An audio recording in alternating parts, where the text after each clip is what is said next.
बुद्ध की एक छोटी सी स्टोरी शेयर करने जा रहा हूँ जो कि जिंदगी की वास्तविकता को बहुत अच्छे से समझाती है। एक बार भगवान बुद्ध एक गांव में सभा को संबोधित कर रहे थे।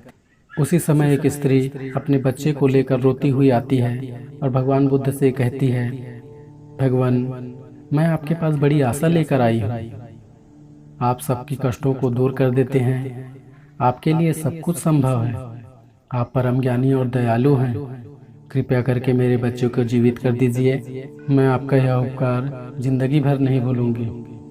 उस स्त्री को भगवान बुद्ध के पास उन लोगों ने भेजा था जो भगवान बुद्ध से ईर्ष्या करते थे तथा उन्हें सबके सामने नीचा दिखाना चाहते थे।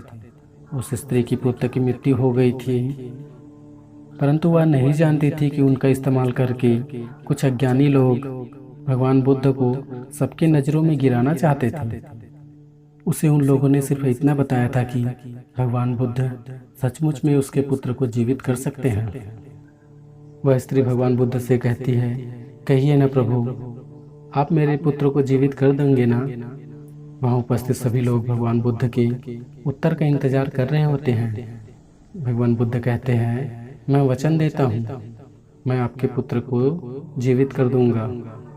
बुद्ध की यह बात सुनकर वहाँ उपस्थित सभी लोग आश्चर्यचकित हो जाते हैं और वह स्त्री अत्यधिक प्रसन्न हो जाती है। बुद्ध कहते हैं, मैं तुम्हारे पुत्र को जीवित तो कर दूंगा, परंतु तुम्हें मेरा एक काम करना होगा। वह स्त्री प्रसन्नता पूर्वक पूछती है, क्या करना होगा प्रभु मुझे? बुद्ध कहते हैं, मेरी इस कटोरे में एक कटोरा चावल मांग के लाने होंगे। वह स्त्री कहती है, मैं अभी लेकर आती हूँ प्रभु। बुद्ध कहते हैं, परंतु ध्यान रहे, चावल ऐसे घर से मांग के लाने हैं जहाँ कभी किसी की मृत्यु न हुई हो। वह स्त्री उसी क्षण चावल लेने अपने गांव में चली जाती है। उसे चावल हर घर में मिलते हैं, परंतु ऐसा कोई घर नहीं मिलता जिसमें आज तक किसी की मृत्यु न हुई हो। अंत में भगवान बुद्ध के पास वापस लौट आती है। तब भगवान बुद्ध उस स्त्री को समझाते हुए कहते हैं, मृत्यु जीवन की सबसे बड़ी सत्य है जिसे कोई बदल नहीं सकता, चाहे इंसान इस बात को माने या ना माने।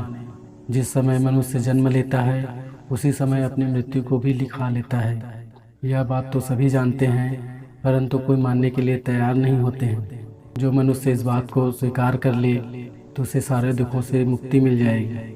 तब वह स्त्री कहती है, मैं भी इस बात को भली भांति जानती थी प्रभु, परंतु पुत्र मोह में स्वीकार नहीं कर पा रही थी, जो मेरी सबसे बड़ी भूल थी, सबसे बड़ी अज्ञानता थी। आपने मुझे इस सत्य से अवगत करा दिया, इसके लिए मैं आपका सदा आभारी रहूंगी। भगवान बुद्ध कहते हैं, जो जन्म है उसकी मृत्यु निश्चित है और यही प्रकृति का नियम है। चाहे कोई सुंदर हो या कुरूप हो, धनवान हो या भिखारी हो, सभी की मृत्यु निश्चित है।